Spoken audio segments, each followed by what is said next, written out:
Buenas tardes. En este video voy a explicar muy brevemente la medida anunciada por el ministro Sergio Tomás Massa que obliga a las empresas y otras reparticiones del sector público nacional a vender bonos en dólares y a cambiarlos por bonos en pesos. Primero, esta medida de Sergio Tomás Massa tiene dos objetivos de corto plazo. Primero, bajar el contado con liqui, o sea, el tipo de cambio libre contado con liqui, que surge del ratio de la compra de bonos en pesos en el mercado doméstico y después su venta en el exterior en dólares. Si los organismos del Estado salen a vender masivamente los bonos en dólares a cambio de pesos en el mercado doméstico, el numerador de este ratio, como salen a vender, cae. Y al caer el numerador de este ratio, si cae el numerador, que no es otra cosa que el numerador del ratio contado con liqui, se contiene, se baja el dólar financiero de contado con liquidación. Obviamente, esta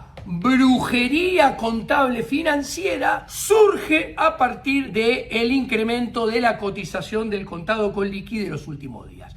Ahora, esta no es la razón más importante. La segunda es la razón más importante que hay detrás de esta brujería contable financiera. Cuando uno compara los primeros 2 meses y medio del 2023 contra los primeros 2 meses y medio del 2022, se encuentra que la emisión monetaria en términos nominales del 2023 para asistir al financiamiento del Tesoro aumentó 5 veces en términos nominales. Y cuando uno lo ajusta por inflación, en los primeros 2 meses y medio del 2023, el Tesoro tuvo que recibir 4 veces más de emisión en términos reales que en el mismo periodo del 2022.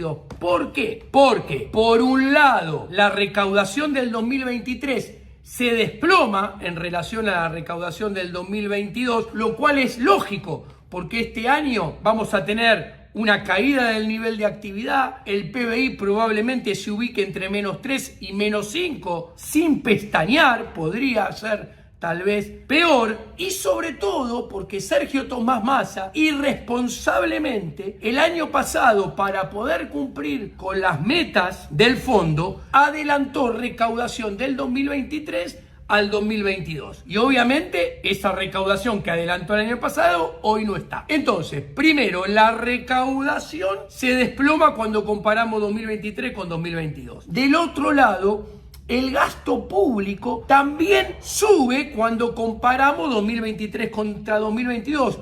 Ergo, ha habido un crecimiento muy fuerte del déficit fiscal primario y del déficit fiscal financiero con intereses cuando comparamos el 2023 con el 2022. De ahí que el Tesoro le haya tenido que pedir al Banco Central nominalmente 5 veces más emisión monetaria que el año pasado. En términos reales, 4 veces más. Concretamente, nominalmente, en 2 años, en 2 meses y medio, en 2023, el Tesoro le pidió 548.328 millones de pesos al Central, cuando en el mismo periodo del año pasado le había pedido 122.000 millones de pesos. ¿Ok? Obviamente Sergio Tomás Massa ve que esto no solamente no va a menguar en los próximos 10 meses, o sea, desde marzo hasta diciembre, sino que esta problemática muy probablemente se va a incrementar y va a tener que emitir muchísimo más, no mucho, muchísimo más que el año pasado. Esta situación de los primeros 2 meses y medio se va a potenciar en el resto del año. Entonces, ¿qué hace? Pone en práctica esta brujería financiera que es contable y ya se los voy a explicar. Pero primero, ¿por qué es brujería financiera contable? Porque a las reparticiones del Estado le dice: vendan el 100% de los bonos nominados en dólares que tienen véndanlos en el mercado doméstico en pesos. Le entra los pesos a las reparticiones, llamémosla, oficiales. Esa es la primera parte de la operación. La segunda parte de la operación, Massa le dice, bueno, les canjeo eso por bonos en pesos, pero no por el 100%, sino por el 70%, de manera que a ustedes les quede el 30% en efectivo, en cash, ¿ok? Perfecto. Entonces, al quedarle el 30% en efectivo, en cash, que surge de la diferencia del 100% de los bonos en dólares que vendieron y cobraron en pesos versus la nueva colocación al tesoro por el 70% en bonos en pesos que le entregan los pesos, esas 30 pesos de diferencia, ¿qué le dice Massa? Por ejemplo, el ANSES entra en esta operatoria.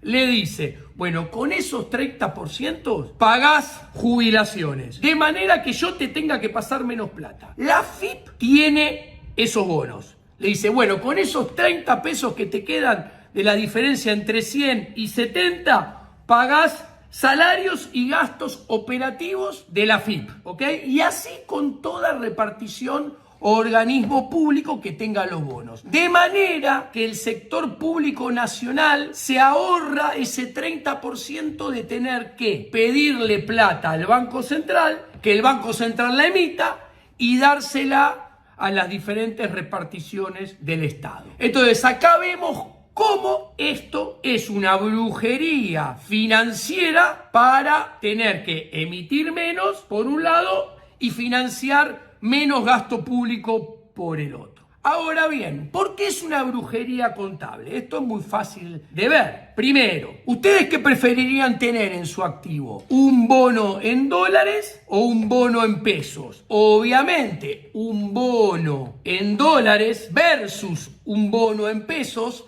intertemporalmente es mejor. O sea, tener un bono en dólares desde el punto de vista del activo y por ende del balance del organismo es mejor que tener un bono en pesos. Ergo, esta brujería financiera lesiona la salud del balance de los organismos, ¿ok? Y mientras se pague, no es lo mismo cobrar pesos que dólares. Ergo, también afectaría negativamente la cuenta de resultados en la película de la tendencia de mediano y largo plazo, porque se descuenta más devaluación, más inflación y menos valor del peso a futuro que en el presente. Ergo, los bonos que les van a entregar a cambio de los que les obligan a vender valen menos y van a deteriorar el balance y la cuenta de resultados. Entonces, ¿qué hace el gobierno brujería contable? Dice, no, pero atenti, esos nuevos bonos que les doy en sus balances no los van a registrar a valor de mercado, sino que los van a registrar a valor técnico. ¿Qué es el valor técnico? Se los digo sencillo. Es un valor irreal, ficticio, mucho más elevado porque considera el face value y los intereses. Entonces, le está permitiendo en sus estados contables, en sus balances, a los organismos públicos inflar ficticiamente la contabilidad de los nuevos bonos de manera de que sus balances y estados de resultados no reflejen la realidad, ¿ok? Y de esta manera en los papeles mostrar unos organismos públicos y un sector público con balances maquillados que escondan o mitiguen al menos el enorme desajuste fiscal que hay, la verdadera destrucción de valor que hay. Ahora bien, cuando nosotros miramos para adelante, Sergio Tomás Massa, como pueden ver, hipoteca cada vez más el futuro a cambio de intentar llegar al 10 de diciembre. Porque para el ANSES, para poner el ejemplo más crítico, para los jubilados, no es lo mismo tener bonos en dólares que supuestamente en el futuro van a ser pagos en dólares que tener bonos en pesos que en el futuro van a ser pagos en pesos. Pesos que van a valer mucho menos. ¿Por qué? Porque esto está cantado. Señores, a ver, vamos al grano. Hoy, como mostramos en el próximo chart, hoy, cuando sumamos base monetaria más LELIQ más pases, todos los pasivos monetarios del Banco Central están en 17.028 billones. ¿Por qué? Porque los instrumentos cuasi fiscales, LELIQ y pases, como pueden ver la liñita verde, están en 11.842 billones. Mientras que la base monetaria es 5.185 billones. En los 8 meses de Massa, los instrumentos cuasi fiscales crecen al 6.9%, promedio mensual, que lo ven ahí en el cuadrito dentro del gráfico en rojo. Y los pasivos monetarios totales del BCRA crecen al 5.7 promedio mensual. Estos dos números son muy superiores a los primeros 7 meses del 2022 de Guzmán y Batakis, que respectivamente eran 5.7 y 4.4, como puede verse en la fila inmediatamente superior a la roja del cuadrito. Y en los 12 meses del 2021, esos dos numeritos eran 4.4 y 3.7 respectivamente.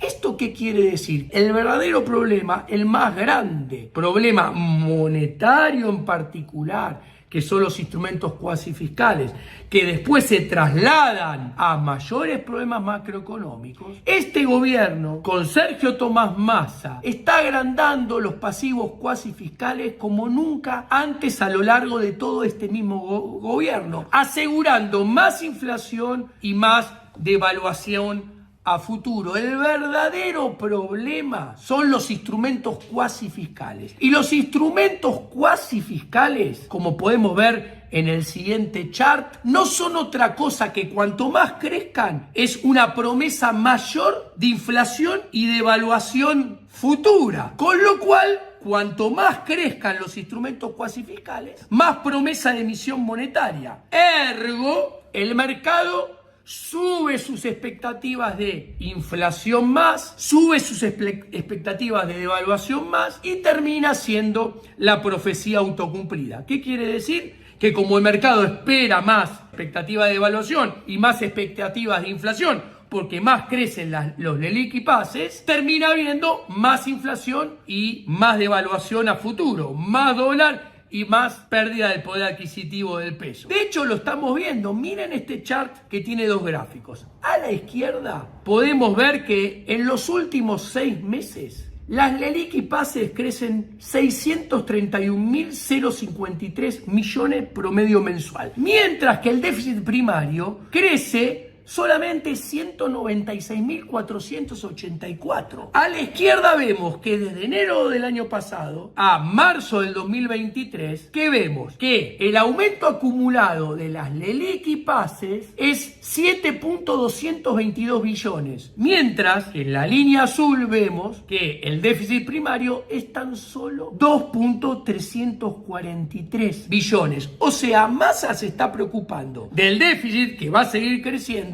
pero agrandando el mayor problema, que es el cuasi fiscal, que nosotros vemos que a la derecha podemos ver cómo en la línea azul los instrumentos cuasi fiscales en el mes de marzo están creciendo al 142.1% interanual. En febrero crecían al 137.3 interanual y en enero crecían al 121.8 interanual. Como pueden ver, en los últimos 3 meses, cómo crecen cada vez interanualmente más los instrumentos cuasi fiscales. ¿Qué vemos? En las barras verdes, enero, febrero, marzo, en el extremo derecho del chart, que en términos reales, en enero le ganaban por 11.5% a la inflación. En febrero le ganaban por 17.1% a la inflación. Y en marzo le ganaban por 19.2 puntos porcentuales a la inflación. A ver, esto es circunstancial, no le puede ganar por esto a la inflación. ¿Qué quiere decir? Que las LELIQ y pases se tienen que licuar. ¿Y cómo se tienen que licuar? O con más inflación, o con más devaluación, o con salida de depósitos para que se paguen las LELIQ y PASES, que son el respaldo de los depósitos, y se licúen. Todo esto junto o alguna de estas opciones. Cualquiera de estas opciones lo que muestran es que a futuro el peso y los bonos en peso van a valer mucho menos de lo que vale hoy en día. Con lo cual, esta medida de Sergio Tomás Massa no está haciendo otra cosa que hipotecar el futuro de los jubilados, de los argentinos en general, con una macroeconomía monetaria mucho peor y una macroeconomía en términos generales mucho más débil que la de hoy en día. Acá tenemos una nueva hipoteca de Sergio Tomás Massa al futuro. Muchas gracias.